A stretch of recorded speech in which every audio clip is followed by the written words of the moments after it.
അസ്സലാമു welcome back to my channel AYRAABZY. ഇന്നത്തെ ഒരു സ്പെഷ്യൽ റെസിപ്പിയാണ്. ഞങ്ങളുടെ സ്റ്റൈലിലുള്ള ബേൽപൂരിയാണിത്. ഞങ്ങളുടെ നാട്ടിലൊക്കെ ഇതുപോലെയാണ് ബേൽപൂരി ഉണ്ടാക്കാറ്.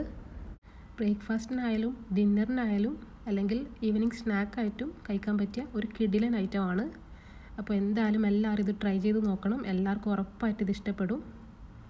അപ്പോൾ കൂടുതൽ പറഞ്ഞിട്ട് ബോറടിപ്പിക്കുന്നില്ല. ഇതെങ്ങനെ ഉണ്ടാക്കലെന്ന് പറഞ്ഞുതരാം. അതിനായിട്ട് ആദ്യം തന്നെ അതിലേക്കുള്ള പൂരി റെഡിയാക്കി എടുക്കണം. അതിന് വേണ്ടിയിട്ട് 2 കപ്പ് ആട്ടപ്പൊടി എടുത്തിട്ടുള്ളത്.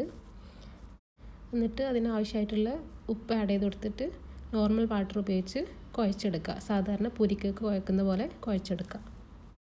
എന്നിട്ട് റെസ്റ്റ് ചെയ്യാനൊന്നും വെക്കേണ്ട ആവശ്യമില്ല. അപ്പം തന്നെ നമുക്ക് പരത്തി ചുട്ടെടുക്കാൻ വേണ്ടി പറ്റും.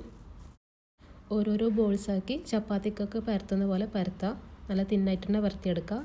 എന്നിട്ട് ഡയമണ്ട് ഷേപ്പിലോ അല്ലെങ്കിൽ ചെറിയ സ്ക്വയർ ഷേപ്പിലോ കട്ട് ചെയ്തെടുക്കുക.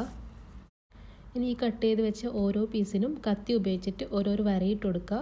1-2 വരയിട്ട് കൊടുക്കുക. എന്താണെന്ന് വെച്ചാൽ ഫ്രൈ ചെയ്യുന്ന സമയത്ത് പൊന്തി വരാണ്ടിരിക്കാൻ വേണ്ടിയിട്ടാണ്. അങ്ങനെ പൊങ്ങി വന്നിട്ടുണ്ടെങ്കിൽ ചൂടാറി കഴിയുമ്പോൾ അത് സോഫ്റ്റ് ആയിപ്പോവും, പൂരിയൊക്കെ പോലെ ആയിപ്പോവും. നമുക്ക് ക്രിസ്പി ആയിട്ടുള്ള പൂരിയാണ് ഇതിന് ആവശ്യം. അപ്പോൾ അങ്ങനെ ഓരോരോ വരയിട്ട് കൊടുത്തു കഴിഞ്ഞാൽ പൊങ്ങി വരില്ല. അപ്പോൾ നമുക്ക് ക്രിസ്പി ആയിട്ടുള്ള പൂരി കിട്ടും. എന്നിട്ട് സാധാരണ ഫ്രൈ ചെയ്യുന്ന പോലെ എണ്ണയിലിട്ടിട്ട് ഫ്രൈ ചെയ്തെടുക്കുക. നല്ല ബ്രൗൺ കളർ ആകുന്നേരം ഫ്രൈ ചെയ്തെടുക്കുക. അങ്ങനെ എല്ലാ പൂരിയും ചുട്ടെടുക്കുക. അപ്പോൾ ഈ ഒരു ക്രിസ്പി ആയിട്ടുള്ള പൂരി എയർ ടൈറ്റുള്ള കണ്ടെയ്നറിലാക്കി വെച്ചാൽ 2-3 ദിവസം വരെ നമുക്ക് ക്രിസ്പി ആയിട്ട് തന്നെ ഉണ്ടാവും. അപ്പോൾ ഇങ്ങനെ ഒരു റെസിപ്പി ഉണ്ടാക്കുന്ന സമയത്ത് ഇത് നേരത്തെ നമുക്ക് ഉണ്ടാക്കിയിട്ട് സ്റ്റോർ ചെയ്ത് വെക്കാൻ വേണ്ടി പറ്റും. അങ്ങനെ ആകുമ്പോൾ എളുപ്പത്തിൽ നമ്മൾ പണി തീരും. അതിനേക്കുള്ള കറി മാത്രം ആ സമയത്ത് ഉണ്ടാക്കുക. പെട്ടെന്ന് സെർവ് ചെയ്യാൻ വേണ്ടി പറ്റും.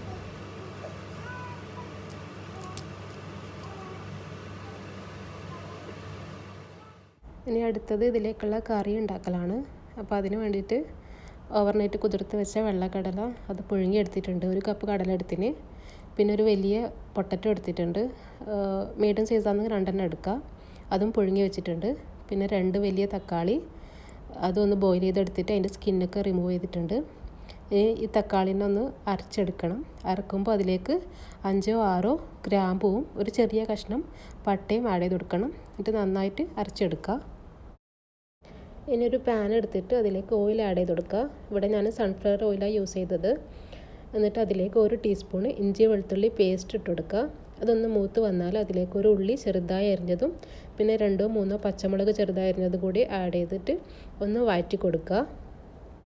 ഇനി അതിലേക്ക് ആവശ്യത്തിനുള്ള ഉപ്പ് ചേർത്ത് കൊടുക്കുക. പിന്നെ 1/2 ടീസ്പൂൺ മഞ്ഞൾപ്പൊടിയും 1 ടീസ്പൂൺ മുളക് പൊടിയും ഇട്ട് കൊടുക്കുക. ഇത്രയും മസാല ഐറ്റംസ് മതി. എന്നിട്ട് ഒന്ന് നന്നായി വഴറ്റിയെടുത്തിട്ട് അതിൻ്റെ പച്ചമണമൊക്കെ മാറുന്നവരെ ഒന്ന് വഴറ്റി കൊടുക്കുക. പിന്നെ അതിലേക്ക് നമ്മൾ നേരത്തെ അരച്ച് വെച്ച ടൊമാറ്റോ പ്യൂരിയും കൂടി ആഡ് ചെയ്തിട്ട് ഒന്ന് നന്നായിട്ട് തിളപ്പിച്ചെടുക്കണം. നല്ലോണം തിളച്ച് വന്നാൽ നമ്മൾ നേരത്തെ പുഴുങ്ങി വെച്ച കടലയും പിന്നെ പൊട്ടറ്റോയും കൂടി ഇതിലേക്ക് ഇട്ടിട്ട് ഒന്ന് മിക്സ് ചെയ്ത് കൊടുക്കുക. എന്നിട്ട് അടച്ച് വെച്ചിട്ട് ഒരു 5-10 മിനിറ്റ് ഒന്നും കൂടി കുക്ക് ചെയ്തെടുക്കുക. അതിലെ ആ കറിയിലുള്ള ഉപ്പൊക്കെ അതിന് പിടിക്കാൻ വേണ്ടിയിട്ടാണ്. അപ്പോൾ അടച്ച് വെച്ചിട്ട് 5-10 മിനിറ്റ് ഒന്ന് ചെറിയ തീയിലിട്ടിട്ട് ഒന്ന് കുക്ക് ചെയ്തെടുക്കുക. 10 മിനിറ്റ് ആയിട്ടുണ്ട്. എൻ്റെ കറി അത്യാവശ്യം കുറുകി വന്നിട്ടുണ്ട്. അപ്പോൾ കുറച്ചും കൂടി ഗ്രേവി വേണമെന്നുണ്ടെങ്കിൽ കുറച്ചും കൂടി വെള്ളം ആഡ് ചെയ്ത് കൊടുക്കുക. ഇതിവിടെ ഇപ്പോൾ കറക്റ്റാണ്. അപ്പോൾ അവസാനമായിട്ട് കുറച്ച് മല്ലിച്ചപ്പ് കൂടി ഇട്ടിട്ടുണ്ട് ഞാൻ. വേണമെന്നില്ല, നമ്മൾ സെർവ് ചെയ്യുന്ന സമയത്ത് മല്ലിച്ചപ്പ് ഇടുന്നുണ്ട്. ഇനി നെക്സ്റ്റ് മെയിൻ സ്റ്റെപ്പ് എന്ന് പറയുന്നത് അതിൻ്റെ സെർവിങ് ആണ്. അപ്പോൾ നല്ല രസമാണ്.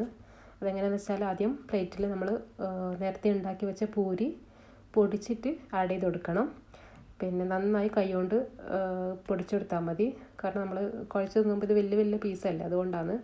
അപ്പം നന്നായി പൊടിച്ചെടുത്തിട്ട് അതിൻ്റെ മുകളിലേക്ക് നമ്മൾ ഉണ്ടാക്കി വെച്ച കറി ഒഴിച്ചു കൊടുക്കുക. ഇനി അതിൻ്റെ മുകളിൽ ചെറുതായി അരിഞ്ഞു വെച്ച ഉള്ളിയും കക്കിരി മല്ലിച്ചപ്പ് ഇത് കുറച്ച് കുറച്ചായിട്ട് ഇട്ട് കൊടുക്കുക. ഇത് ഓപ്ഷണലാണ്, പക്ഷേ ഇത് 3 കൂടി വരുമ്പോഴാണ് അതിൻ്റെ ശരിക്കുള്ള ടേസ്റ്റ് വരുന്നത്. ലാസ്റ്റായിട്ട് ഞാൻ കുറച്ച് ടൊമാറ്റോ സോസ് കൂടി ആഡ് ചെയ്തിട്ടുണ്ട്. അപ്പോൾ സോസ് ഇഷ്ടമില്ലാത്തവരാണെങ്കിൽ നാരങ്ങ നീര് കുറച്ച് ഇട്ടിച്ച് കൊടുത്താൽ മതി.